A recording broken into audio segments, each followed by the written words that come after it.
desarrollar un tema que se llama los fenómenos frecuentes en la naturaleza. Para eso, pues vamos a dar una pequeña introducción refiriéndose a este tema.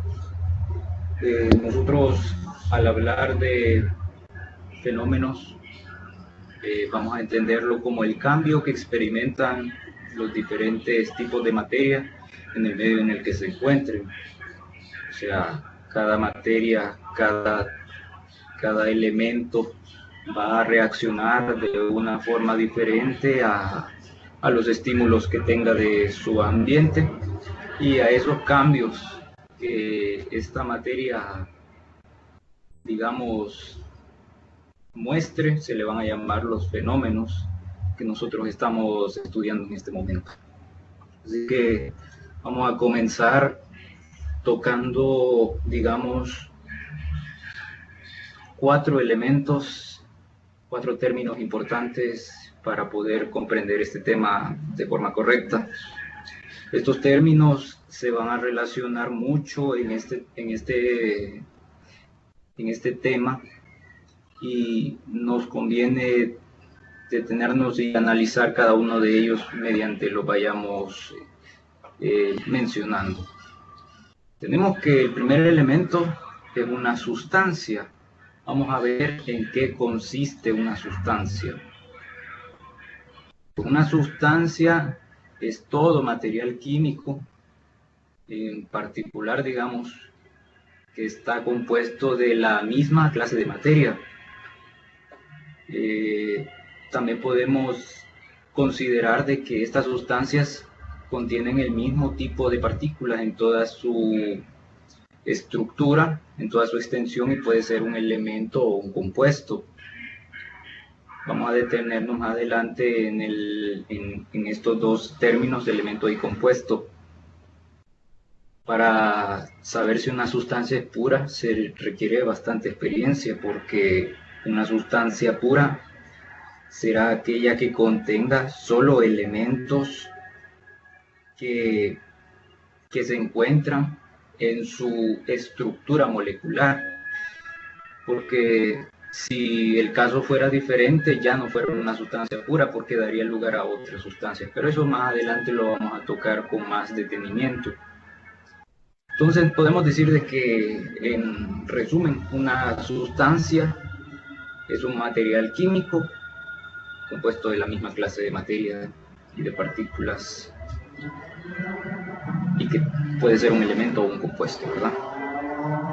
Bien, el siguiente término que es necesario comprender es el elemento. Ya vimos sustancia, ahora vamos a ver qué es lo que es o en qué consiste un elemento.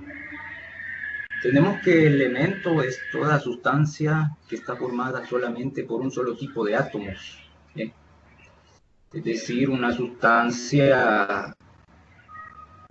elemento, es una sustancia que no se puede separar en otras más sencillas. De hecho, un elemento es la sustancia más básica que podemos encontrar en nuestro medio de forma física. No se puede separar en otras más sencillas por medios químicos. Vamos a hablar de esto viendo una imagen a continuación, pero primero vamos a ver que los elementos son un ejemplo de elementos. Acá podemos tener el carbono, el hierro, que son elementos comunes que los vemos a diario en diferentes sustancias, pero también tenemos el aluminio y sustancias menos conocidas como el lutecio y el tulio, que son sustancias, digamos, presentes en otro tipo de elementos, claro. Pues bien, en esta imagen tenemos una tabla periódica. En las tablas periódicas nosotros vamos a ver reflejados todos los elementos que actualmente se han considerado como elementos químicos. Para la persona que no puede ver la presentación, le invito a que acepte la presentación, porque creo que al parecer no ha aceptado el intercambio de archivos y por eso no lo puede ver. Si no, escríbame por el chat y yo voy a ver de qué forma le puedo ayudar. Pues les estaba diciendo de que la tabla periódica es, digamos, de forma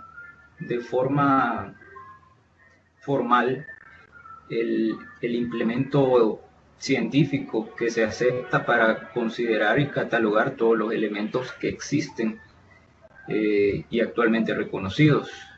Las tablas periódicas son, digamos, moderadas o reguladas por una unión internacional que se llama Unión Internacional de Química Pura y Aplicada, la UIPAC. En todas las tablas periódicas, o en la mayoría de tablas periódicas con un permiso o con una licencia, cuentan con este certificado de la Unión Internacional de Química Pura y Aplicada, con sede en Francia, y ellos se encargan de catalogar, de analizar y, bueno, en algunos casos cambiar nombres o darle nombres a nuevos elementos que se vayan a integrar a la tabla periódica, ¿no? Entonces, lo que quiero decir con esta imagen es que todo elemento es lo que nosotros estamos viendo aquí en pantalla. Por ejemplo, tenemos ahí el carbono, que yo ya lo mencioné anteriormente. Tenemos muchos elementos dentro de esta tabla, cada uno con características diferentes. Cada uno de estos elementos es, digamos, la representación más básica, más elemental de la materia, ¿sí? De la materia física. No se puede, por ejemplo, si yo quiero transformar algo más pequeño, por ejemplo, en una manzana, es fácil realizar esta analogía. Por ejemplo, si yo tengo una manzana y la quiero separar en partes más pequeñas, pues lo que yo haría es cortarla, ¿verdad? O si yo quisiera descomponerla en elementos más sencillos, pues pudiera, por ejemplo, disecarla o ponerla a deshidratar. O sea, el agua se va de la manzana y solo nos queda una cáscara, y eso pues podríamos decir de que es una forma de descomponer la materia, de descomponer la manzana en este caso. Pero en el caso del carbono, que yo lo tengo aquí plasmado en la tabla periódica, entonces en ese caso es diferente. Yo no puedo descomponer el carbono, no puedo descomponer el helio, por ejemplo, que lo tengo presente aquí en la fila de los gases nobles en color cian.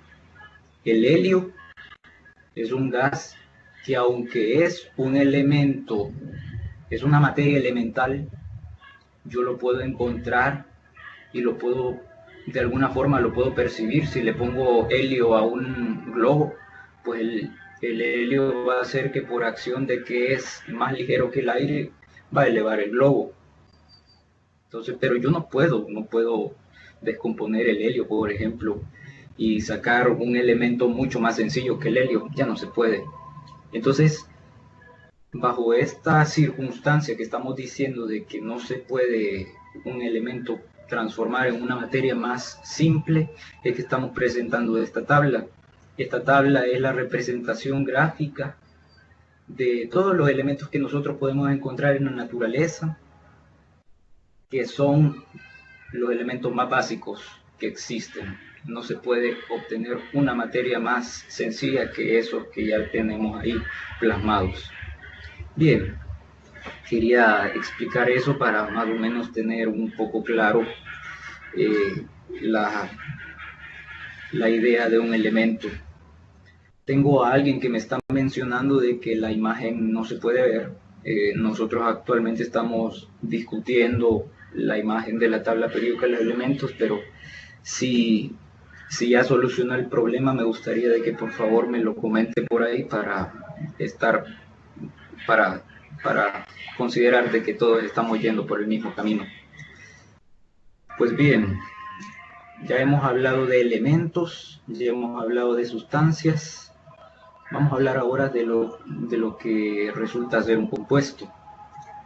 Muchas gracias, Joel. Veo que sí la puede ver. Helen me está comentando de que no se puede ver, entonces voy a ver si puedo compartirles por otra vía mi presentación. No es la forma más correcta de hacerlo, pero lo voy a hacer para que no estén a ciegas. Voy a enviarles la presentación a ellos por mensaje.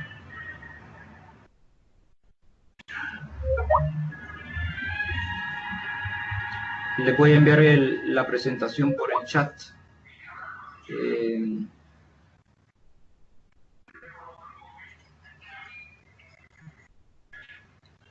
Bien, ya se los estoy mandando y me disculpan porque no la puedan ver. Realmente no sé qué está pasando con el programa. Quizá mi conexión de internet imposibilita un poco que la podamos ver en pantalla. Pero bueno, para los que no ven la presentación, actualmente estamos en la página número 8, en la diapositiva número 8, estamos hablando de nuestro próximo término a ver, que es el de, ok, voy a cerrar esto, que es el de compuesto, ¿sí? Ya pasamos por los términos sustancia, ya pasamos por el término elemento y ahora vamos a definir o vamos a explicar más o menos en qué consiste lo que es un compuesto. Bueno, un compuesto es toda aquella sustancia que digamos que está constituida por dos o más clases de átomos, ¿sí? Un compuesto ya es una, digámoslo así, es una molécula más grande, ¿sí? Tenemos una molécula que podríamos llamar un elemento, pero un compuesto es diferente. Un compuesto a veces es, por ejemplo, la mezcla de dos elementos. Tengo un elemento aquí. Un compuesto es la combinación de este elemento más otro elemento probablemente, ¿sí? Entonces, el compuesto, digamos que tiene una combinación de átomos que están unidos entre sí en proporciones fijas, diríamos. Cada compuesto tiene una fórmula química, de ahí vienen las fórmulas químicas. En las fórmulas químicas nosotros conocemos cuál es la estructura del compuesto que estamos viendo en el caso, ¿verdad? Vamos a ver ahí un par de ejemplos, como por ejemplo, veamos acá, vamos a ver este ejemplo. Creo que ya todos conocen muy bien en qué consiste este elemento que estamos, este compuesto que estamos viendo en pantalla. Estamos viendo H2O, o sea, la fórmula química, o perdón, la expresión química más conocida de todas. La mencionan incluso sin querer referirse a la química propiamente dicha. El H2O. Entonces, en el H2O nosotros encontramos dos cosas. Encontramos dos elementos. Encontramos hidrógeno y encontramos oxígeno. Entonces, el H, que es el hidrógeno, seguido por un subíndice 2, en este caso nos está diciendo de que hay dos moléculas de hidrógeno por cada molécula solita de oxígeno. Y ahí en la imagen ustedes pueden ver de que por cada esfera, digámoslo, de oxígeno, representada en este caso por color rojo, existen dos pequeñas esferitas unidas a ese oxígeno que son esferitas de oxígeno. Claro que no se llaman esferitas, ¿verdad? Son átomos. pero hablando de esa forma o haciendo esa analogía, pudiéramos entenderlo así. Pues bien, lo siguiente que vamos a conocer o a discutir en este caso es el concepto de materia. Ya la materia, digamos que es un estado más tangible, es una categoría más tangible que los últimos tres que hemos estado discutiendo, ¿sí? La materia es todo lo que tiene masa y ocupa espacio. No existe materia que sea invisible y que no ocupe espacio. Toda la materia ocupa espacio y pues es invisible en algunos casos, ¿verdad? Pero que sea invisible no quita de que la materia ocupe un lugar en el espacio o que ocupe peso. Por ejemplo, nuestro oxígeno, que no lo podemos ver, lo sentimos a la perfección y sabemos que, por ejemplo, si yo tengo un tanque de oxígeno, soy un buzo, por ejemplo, los buzos no pueden llenar un tanque de oxígeno si, digamos, excediendo la capacidad de libras de oxígeno que puede tener el tanque. No es posible.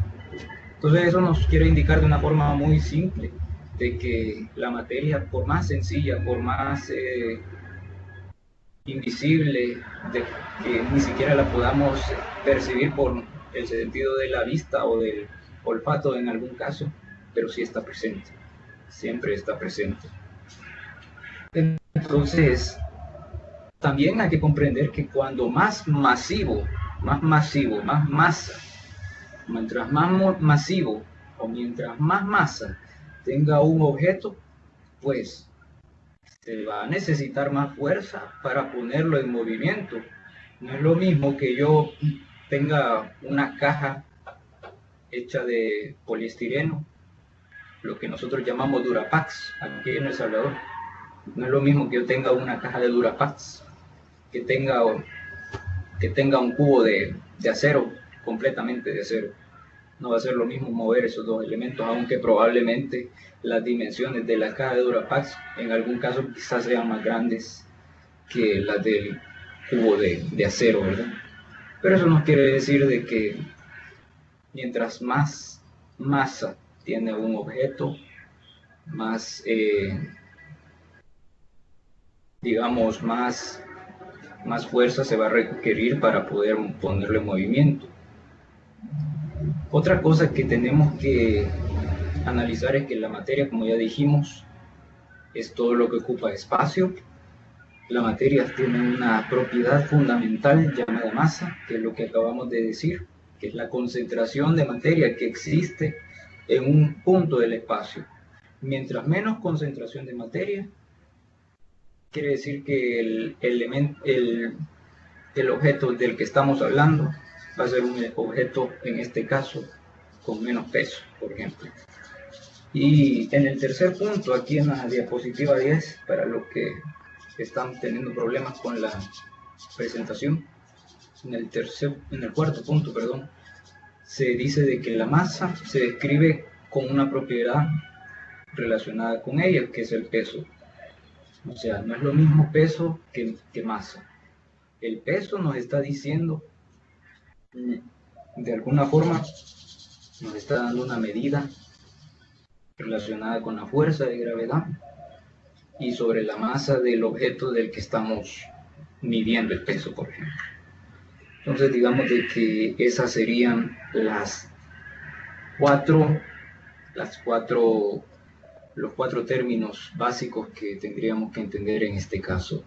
No sé si alguien tiene dudas sobre esto, si realmente les quedó claro, y si no les ha quedado claro, pues yo puedo volver a explicar este tema o estos pequeños puntos que acabo de decir para que no tengamos ningún problema comprendiendo lo que viene a continuación.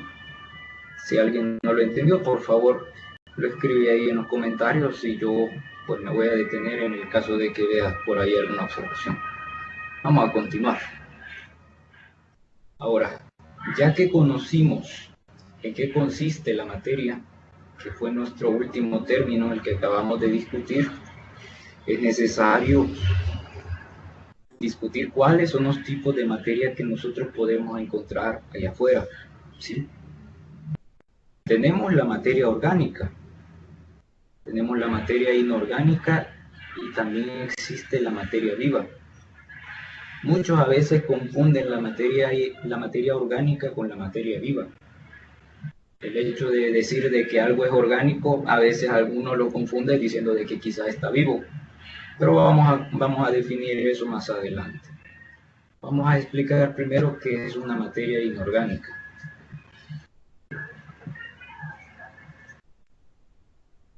Materia inorgánica.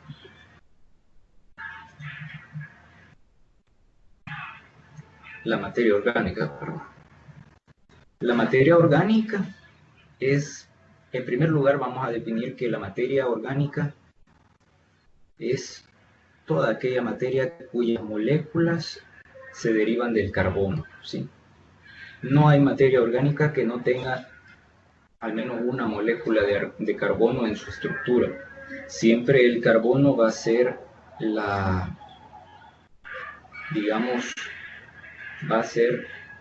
forma en que vamos a conocer si una materia o una molécula, en esa molécula está presente forma parte de algo orgánico, ¿verdad? Por medio del carbono lo vamos a saber.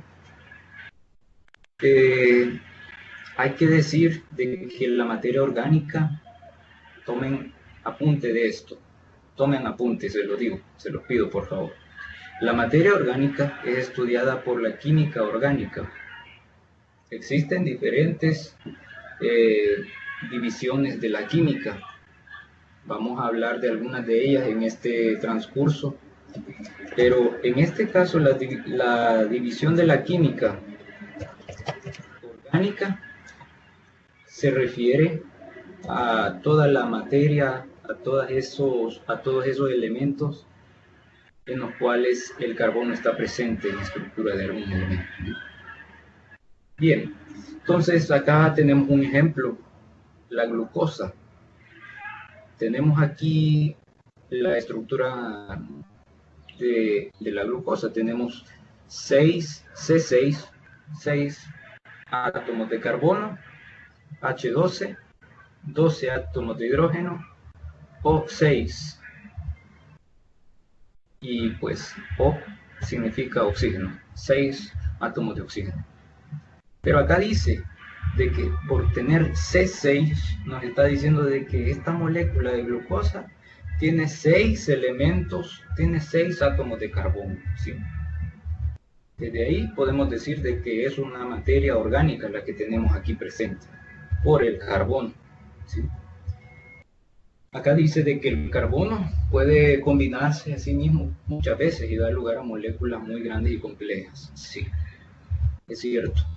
Las moléculas de carbono se pueden reunir entre ellas muchas veces con sí mismo y pueden dar lugar a moléculas o a materias, digamos, que sean duras, por ejemplo, voluminosas.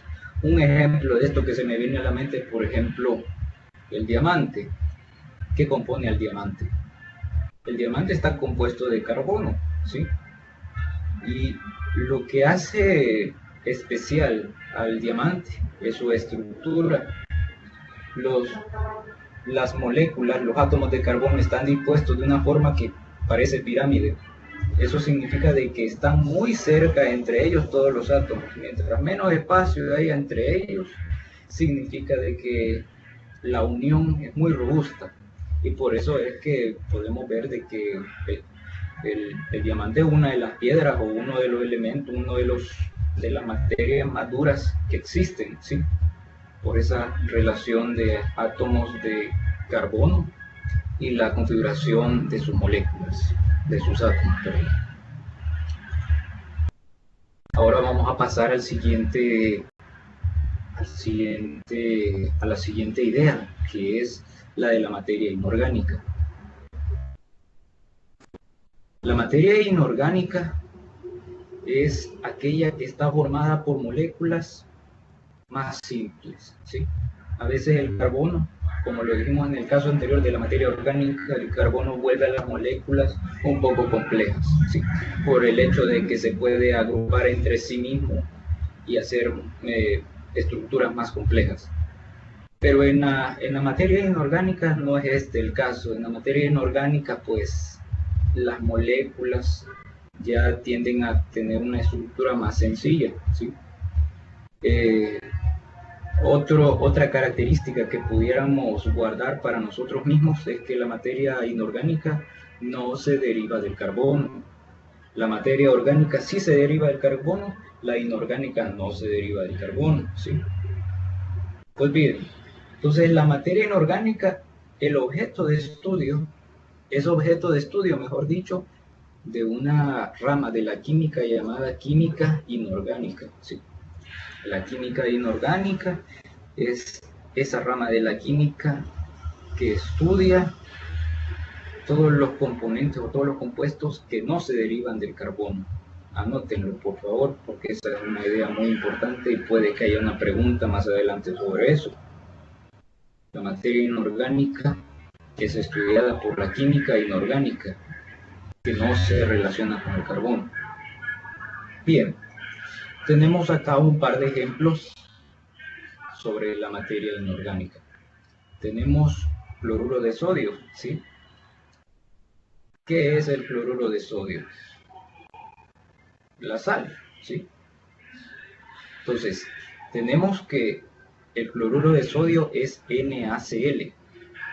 ¿Alguien recuerda cuál es el elemento Na? Bueno, el elemento Na es sodio, ¿sí? Y Cl es cloro. Estos dos elementos por sí solos son tóxicos, son venenosos para nosotros. Si yo me trago, por ejemplo, una cucharadita de sodio, me puede hacer daño, ¿sí? Y si tomo una cucharadita de cloro, también me puede hacer daño. Pero estos dos elementos mezclados o unidos entre sí dan lugar a otro producto, a otra clase de sustancia que es el cloruro de sodio, ¿no? Y la tenemos presente en toda nuestra mesa. Algunos, ¿verdad? Algunos no comen sal. Pero bueno, también tenemos el H2O, que como dijimos, tiene dos átomos de hidrógeno y un átomo de oxígeno. El H2O es materia inorgánica. Mucha gente se confunde y cree que como el agua es buena para el cuerpo humano y para cualquier organismo vivo, cree que que el agua es materia orgánica, pero no es así, es materia inorgánica. Porque carece, como dijimos, carece de carbono en su estructura. Bien, vamos a seguir. Tenemos el siguiente elemento la siguiente idea que hay que discutir, que es la materia viva. Aquí va el paréntesis que había mencionado hace unos momentos, de que no hay que confundir materia viva con la materia orgánica, ¿sí? La materia viva es toda esa materia que forma parte de los seres vivos, que puede ser orgánica e inorgánica, ¿sí? Entonces, acá tenemos un par de ejemplos. Hay materia viva orgánica, como dijimos. La materia viva orgánica puede ser las proteínas, los azúcares, como por ejemplo la glucosa que está presente dentro de todos nosotros, ¿no? Los lípidos y muchos otros componentes que hacen funcionar de forma correcta al cuerpo de las personas o de los animales, ¿sí? Y bueno, también está la materia viva inorgánica, ¿sí? En ese caso entra el agua. No es materia orgánica, pero es materia viva, ¿sí? El agua, ¿sí? Y también tenemos las sales minerales, ¿sí? Las sales minerales, a pesar de que son inorgánicas, juegan un papel muy importante, por ejemplo, en el trabajo de los electrolitos y la transformación de energía dentro de las personas. Entonces, esta es la materia viva. Bien, Luego de haber analizado estos tres tipos de materia, nos vamos a aproximar a cuáles son las propiedades de la materia. La materia tiene dos propiedades que nos hacen más fácil poderla entender. La primera propiedad son las propiedades generales. Las propiedades generales de la materia, pues, perdón, tuve aquí un problema con mi presentación. Tenemos, como dije, las propiedades generales y las propiedades específicas. Las propiedades generales consisten en que se relacionan con las propiedades físicas, ¿no? Las propiedades generales de la materia se relacionan con el tamaño de los objetos, el peso de los objetos, la longitud y el volumen, ¿sí? Entonces, y también en las propiedades químicas con las cuales la materia, pues, cambia su composición. Esas son propiedades generales, ¿sí?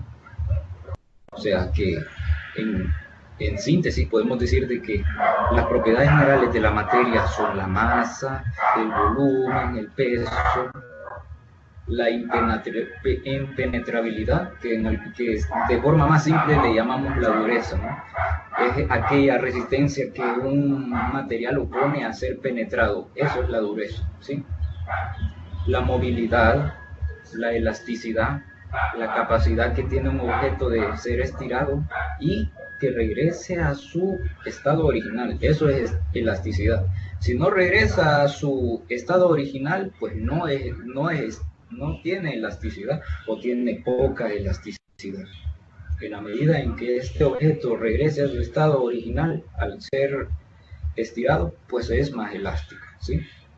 La inercia, la divisibilidad y la porosidad, ¿sí? Entonces esas son propiedades generales. Toda materia tiene propiedades generales. Ahora vamos a ver cuáles son las propiedades específicas, ¿sí?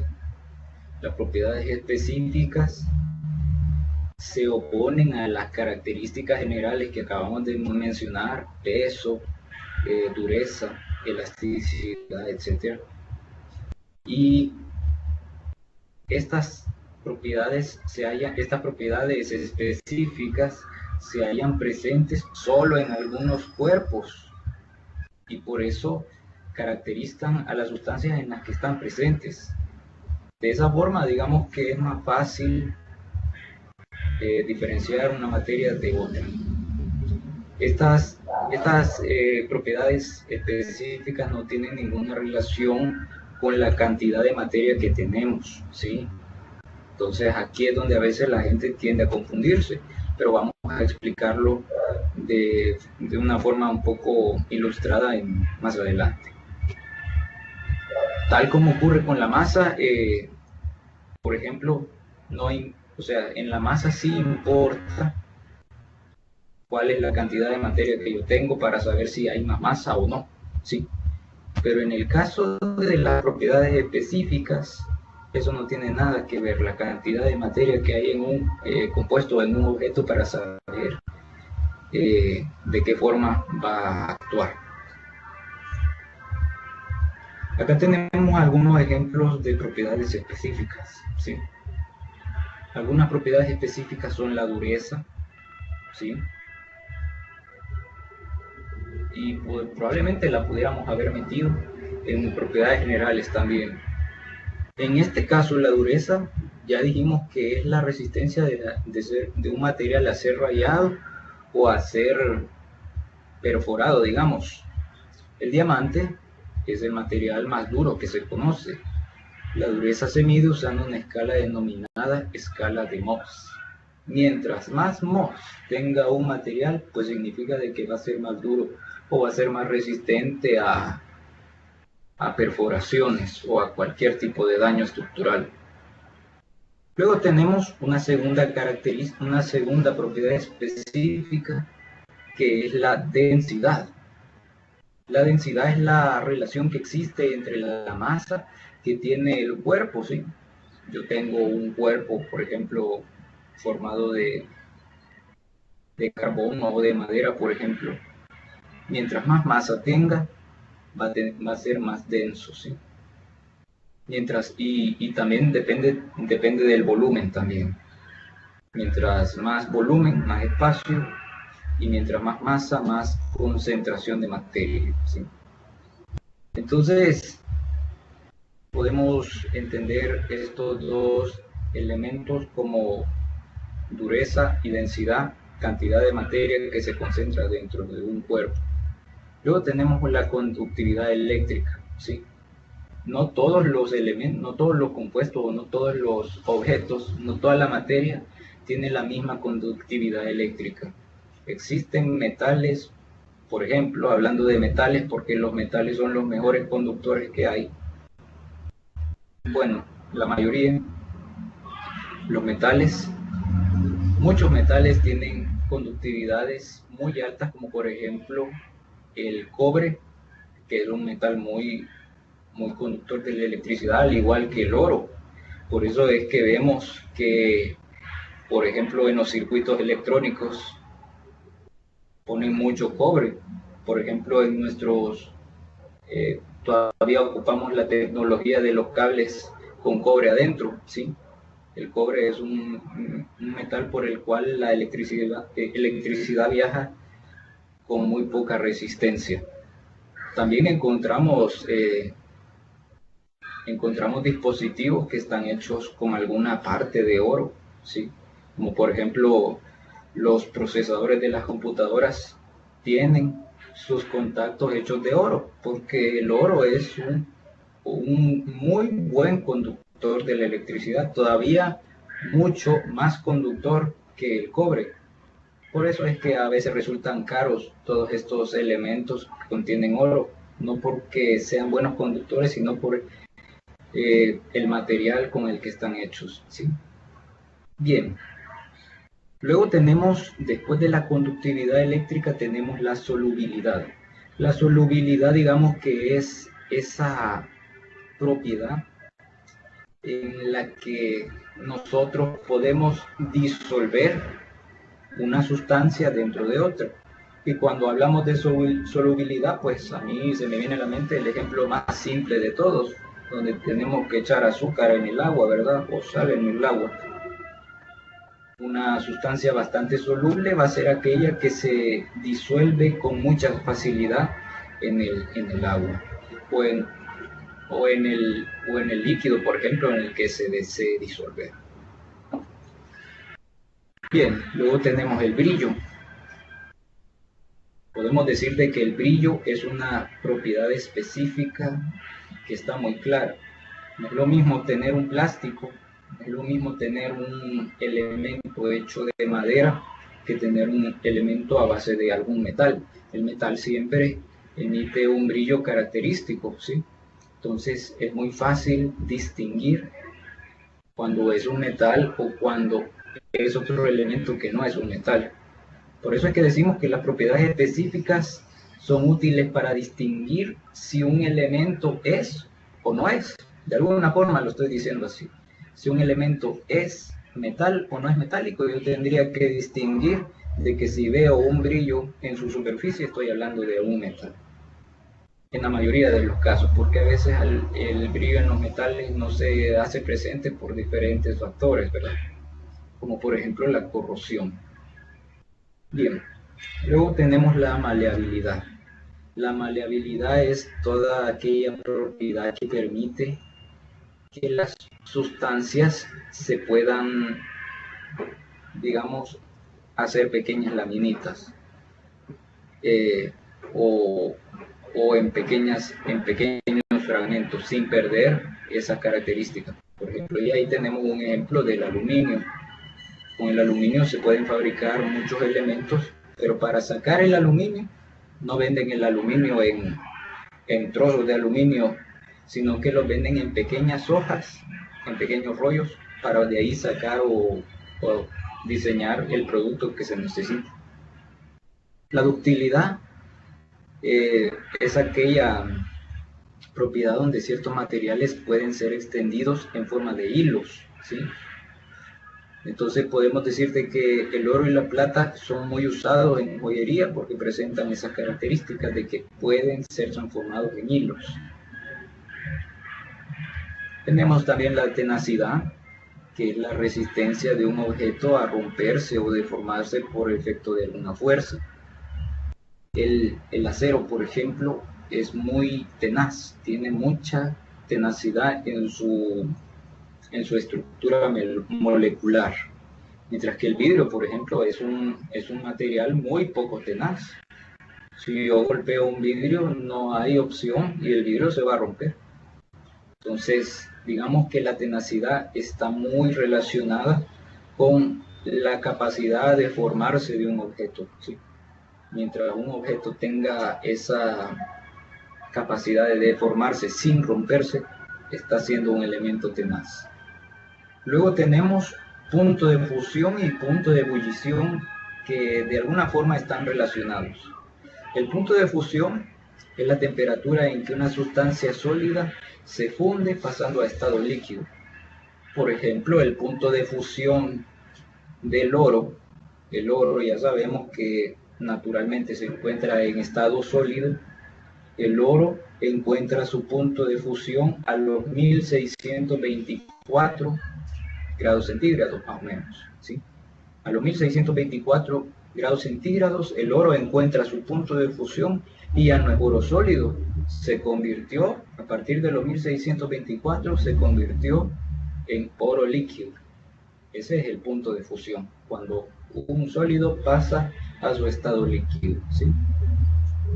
Y bueno, tenemos por último el punto de ebullición, ¿sí? El punto de ebullición es el que se refiere a la temperatura en la que un líquido se convierte en un estado gaseoso, digamos. Acá me equivoqué, me estoy dando cuenta en este momento de que aquí puse de que la temperatura es la temperatura en la que un líquido pasa a estado líquido. No es cierto. El punto de ebullición es la temperatura en que un líquido pasa a estado gaseoso, ¿sí? Por ejemplo, el punto de ebullición más conocido por nosotros es el agua. El agua entra en punto de ebullición a los 100 grados centígrados. A partir de los 100 grados centígrados nosotros vamos a ver cómo sale vapor del lugar donde estemos calentando agua, por ejemplo. El vapor es gas, agua hecha gas, ¿sí? Entonces podemos decir de que cómo funciona una propiedad específica, cómo la entendemos. Como decimos, las propiedades específicas no dependen de la cantidad de material que tengo, ¿sí? Entonces, si yo tengo, por ejemplo, un vaso de 18 onzas, por ejemplo, un vaso de 18 onzas lleno de agua y lo pongo a hervir, a los 100 grados centígrados el vaso va a estar hirviendo y va a salir agua en forma de vapor, ¿sí? ¿Qué pasa si yo tengo un tanque de agua con unos 250 galones de agua adentro? ¿Cuál será el punto de ebullición de esos 250 galones de agua que tengo en un tanque? Pues el mismo, serán 100 grados centígrados. Aunque tenga un mar de agua o un pequeño vasito de agua, siempre el agua va a hervir bajo la misma temperatura. Entonces eso es una propiedad específica, aquella propiedad que no depende de la cantidad de materia que haya en el cuerpo. Cosa contraria con las propiedades generales, ¿verdad? Que sí dependen de la cantidad de materia que hay en el elemento. Bueno, entonces con estas ideas que hemos expresado vamos a referirnos a cuáles son los fenómenos frecuentes de la naturaleza. Acá tenemos una ilustración que nos ejemplifica cuáles son los fenómenos frecuentes que nosotros podemos encontrar en la vida diaria, ¿sí? Acá tenemos la conversión de los huevos, por ejemplo. El huevo no siempre va a ser gelatinoso, si lo queremos hablar de esa forma, no siempre va a ser gelatinoso. sino que va a presentar un cambio en la medida en que nosotros lo expongamos al calor. Eso es un ejemplo de un fenómeno frecuente. Ya vamos a hablar de cómo se dividen estos fenómenos en esta siguiente diapositiva. Existen dos tipos de fenómenos que ocurren en la materia, ¿sí? Vamos a hablar de fenómenos de la materia o cambios de la materia, ¿sí? El primer fenómeno, el más conocido por todos, que lo podemos ver sin necesidad de microscopios o de ciencia compleja, ¿sí? Los fenómenos físicos. Los fenómenos físicos son los cambios en los que se presenta la materia, en los que se presentan en la materia sin alterar su constitución. Cuando estoy hablando de constitución, no estoy hablando, o sea, me estoy refiriendo a de que si yo golpeo, por ejemplo, un trozo de metal y lo abollo todo de tanto martillazo que le he dado, no va a dejar de ser metal. Su característica molecular siempre se va a mantener. Aunque el metal esté todo doblado, el metal va a conservar su característica molecular, ¿sí? Entonces, un fenómeno físico no altera la configuración no altera la configuración molecular de la materia. Solamente cambia de forma o de estado de agregación, ¿sí? Por ejemplo, en el agua, tengo un vaso de agua, ¿sí? Tengo un vaso de agua que si lo meto al refrigerador o voy a un lugar donde está muy helado, voy a darme cuenta de que el agua dentro de poco ya no va a ser líquida, sino que va a ser sólido. Ese es un fenómeno físico. El agua sigue siendo agua, solo que ahora es agua en estado sólido. Nosotros le llamamos hielo, y el hecho de que a veces le pongamos un nombre diferente al agua hecha pasada a estado sólido hace que la gente se confunda y diga, ¿será que el agua de verdad cuando se convierte en hielo ya deja de ser agua o se le agrega algo más para que sea hielo? Pues no, sigue siendo agua, aunque el nombre por ser diferente nos haga pensar de que sea un compuesto diferente, ¿sí? Entonces, los fenómenos físicos solamente se meten con la característica física del elemento del que estamos hablando, ¿sí? Y entonces acá en esta imagen, estamos en la diapositiva 21, en esta imagen tenemos unos ejemplos que se refieren a este fenómeno. Un cuaderno cayendo, bueno, realmente podríamos decir de que este ejemplo se refiere a cómo el cuaderno se deforma. Podemos tomar el ejemplo del metal, ¿verdad? Mientras yo le dé martillazos a un metal, lo voy a deformar hasta volverlo, hasta quizá quitarle la forma que tenía originalmente, pero no le va a quitar ninguna característica esencial que lo hace metal. También otro, voy a pasar de la pelota rodando porque no me parece un fenómeno físico tan explicable o que merezca la atención por el hecho de que sea una pelota rebotando y pierde su forma. Pero el que me llama la atención es el ejemplo del agua hirviendo, ¿sí?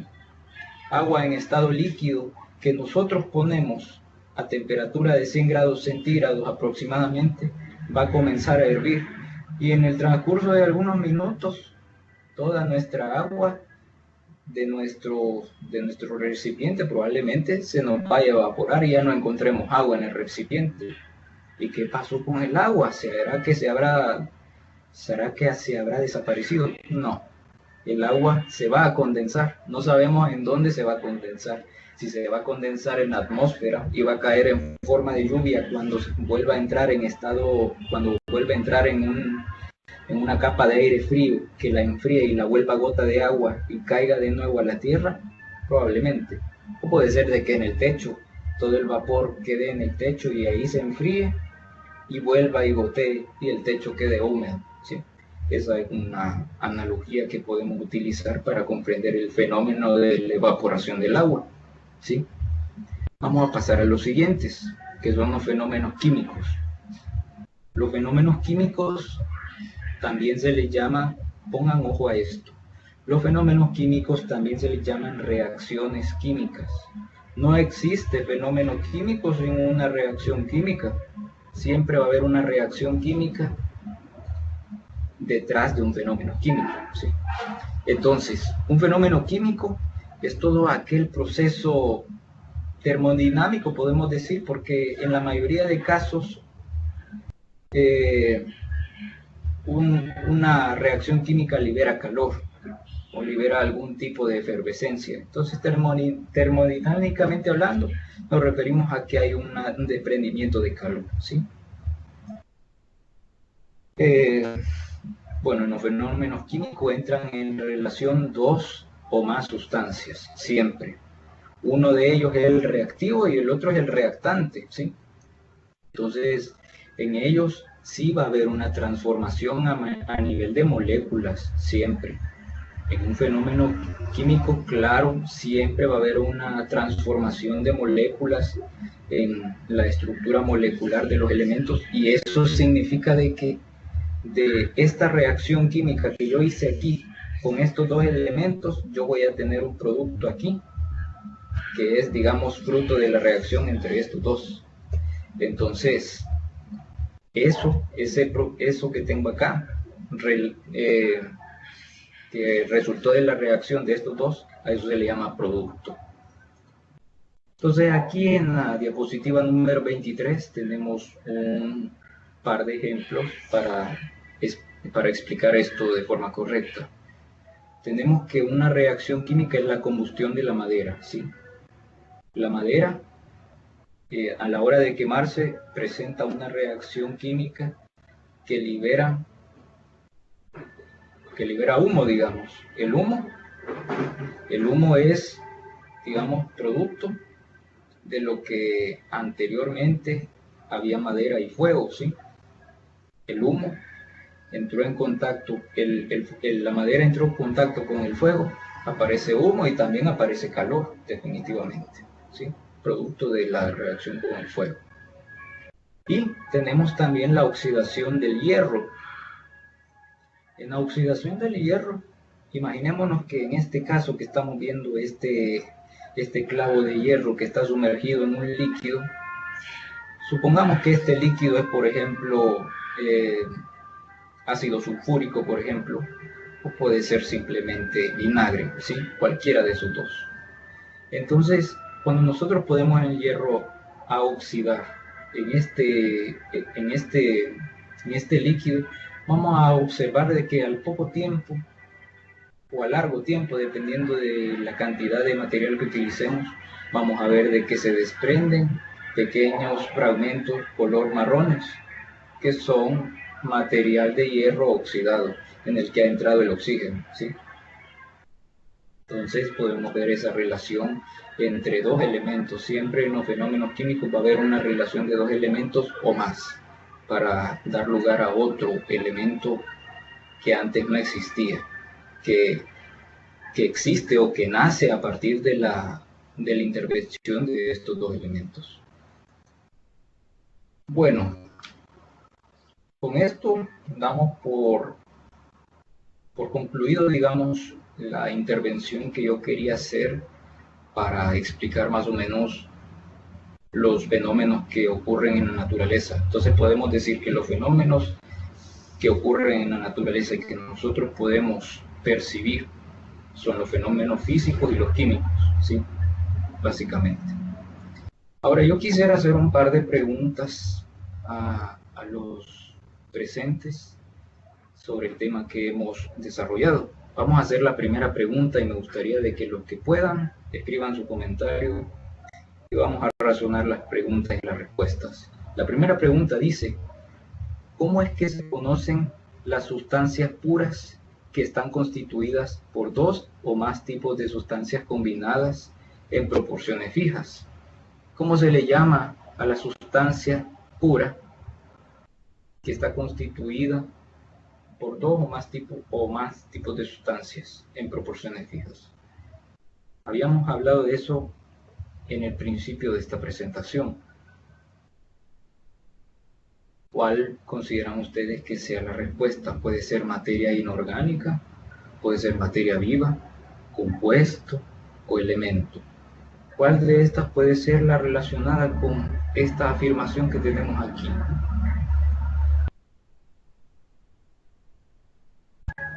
¿Será materia inorgánica? La materia que dijimos en la que no existe el carbono. Puede ser una materia viva.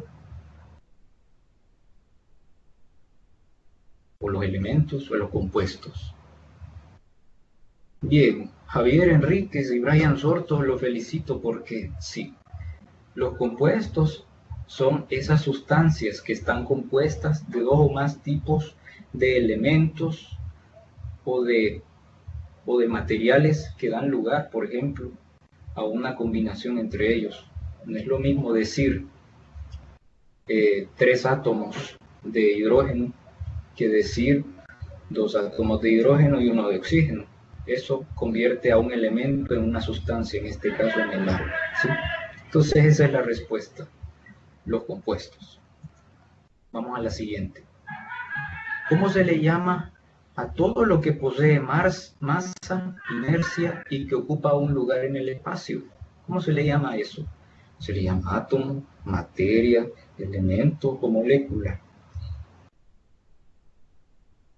Todo aquello que tiene masa, que tiene inercia. Inercia es la fuerza, digamos, que mantiene a un objeto en reposo. Es la fuerza del reposo, que quiere que el objeto se quede en su lugar y que haya una fuerza exterior, que requiera una fuerza exterior que la empuje, por ejemplo, para que venza la inercia y se mueva. ¿Cómo se le llama a eso? ¿Sí? ¿Cómo se le llama a todo lo que posee masa, inercia y que ocupa un lugar en el espacio? O sea, que de alguna forma existe o que se puede palpar. Correcto. Algunos de ustedes ya contestaron. En efecto, la respuesta correcta es materia. Toda la materia tiene masa, aunque sea muy poca y casi que sea difícil poderla medir con instrumentos, digamos, de relación de peso, pero la masa siempre está presente en la materia. También está presente la inercia. La inercia, como dije, imagínense un bloque de acero que lo he puesto en el suelo. El bloque de acero no se va a mover por acción de la inercia. Si yo quiero vencer la inercia de ese bloque de acero, yo tengo que empujar el bloque de acero con una fuerza mayor a la que representa el peso del bloque de acero, ¿sí? Y obviamente toda materia ocupa lugar en el espacio. Por más pequeño que sea o por tan poco masivo que sea, siempre va a tener un lugar en el espacio. Vamos a la tercera pregunta, nos hace falta una. ¿Cómo se llama la rama de la química que estudia las moléculas más simples carentes de hidrógeno? Como dije, las moléculas que carecen de hidrógeno son moléculas un poco más simples. ¿Alguien se acuerda de esto que les dije de que era importante anotar? ¿Alguien se acuerda cómo se llamaba esa rama de la química que estudiaba todas las moléculas o todas las materias que no tienen carbono en su estructura? ¿Alguien se acuerda? ¿Será la biología?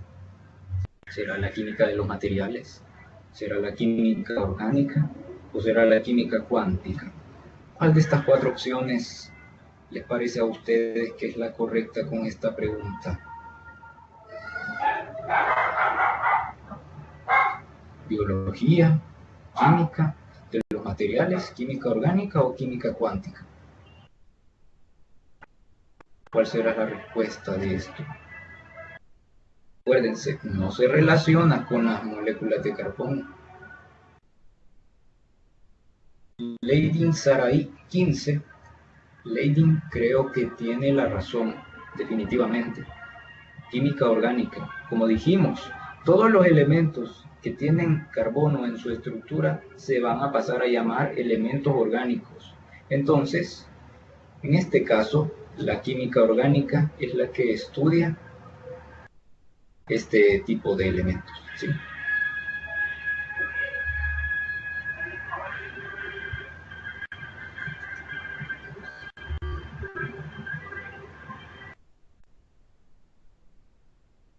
Perdón, si se dan cuenta, aquí en la opción C, que se suponía que era la opción correcta, hay un error. Y me disculpan por el error, porque la opción es química inorgánica. Sí, pero yo creo que por eso nadie respondía. Porque la química inorgánica es la que no tiene nada que ver con el carbono, ¿sí? Me disculpan por ese error. Ahí debe decir inorgánica. Bueno, y vamos a la última pregunta. ¿Cuál es la rama de la química que estudia las moléculas y los compuestos derivados del carbono? Está fácil, la acabamos de explicar. ¿Cuál será esa rama de la química que estudia todo lo que se deriva del carbono? Todo lo que se deriva del carbono. Correcto. Marina ya dijo que es la química orgánica. Y Brian Sorto también. Gracias, Brian. Esa es la respuesta. La química orgánica es la que se relaciona con todo lo relacionado al carbono. Todo lo que se relaciona con el carbono será un elemento orgánico. Así que podemos decir de que todo lo que nosotros comemos, todo lo que nace de una planta, todo lo ser vivo, sin lugar a duda va a tener carbono en su estructura, ¿sí? No olvidemos eso. Todo elemento que nace de una planta, que nace de la naturaleza, va a tener carbono en su estructura. Bueno, ya hemos acabado las 4 preguntas que yo quería realizar en esta tarde. Y me gustaría saber de que si alguien se quedó con una duda de lo que ya hemos explicado, por favor lo comente ahorita para poder explicarlo. Me gustaría de que hagan preguntas, por favor. Las preguntas son bienvenidas.